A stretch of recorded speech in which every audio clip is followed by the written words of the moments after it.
ایک دن ایک گدھا راستے میں چلا جا رہا تھا کہ اسے ایک کپڑے کا تھیلا نظر آیا۔ اس نے جب یہ تھیلا کھولا تو حیران رہ گیا، اس میں شیر کی کھال رکھی ہوئی تھی۔ گدھا بہت خوش ہوا اور اس نے شیر کی کھال لی۔ شیر کا منہ بھی اس کے ساتھ تھا۔ آہا، یہ تو بہت اچھی بات ہے، اب میں کیسا لگ رہا ہوں یہ دیکھنے کے لیے گدھے نے قریبی تالاب میں جا کر اپنا عکس دیکھا۔ یہ اب میں شیر بن گیا ہوں۔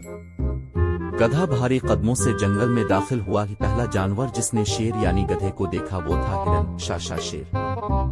ہرن کانپتے ہوئے بولا اور خوف زدہ ہو کر درختوں کی طرف بھاگ گیا۔ کتنا مزہ آیا، گدھے نے اپنی کامیابی پر خوش ہو کر کہا۔ اتنے میں دیکھا کہ لومڑی آ رہی ہے۔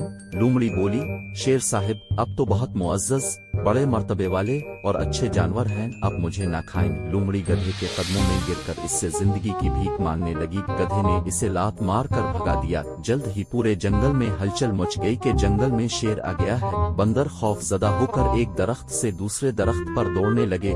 خرگوش اپنے بلوں میں جا کر چھپنے لگے۔ کتنے مزے کی بات ہے، اب مجھے انہیں شیر کی طرح دوڑ کر ڈرا دینا چاہیے، گدھے نے اپنے آپ سے کہا اور پھر شیر کی طرح دوڑا۔ لیکن شیر کی دوڑ کے بجائے الگ ہی آواز نکلی، ڈھینچوں ڈھینچوں۔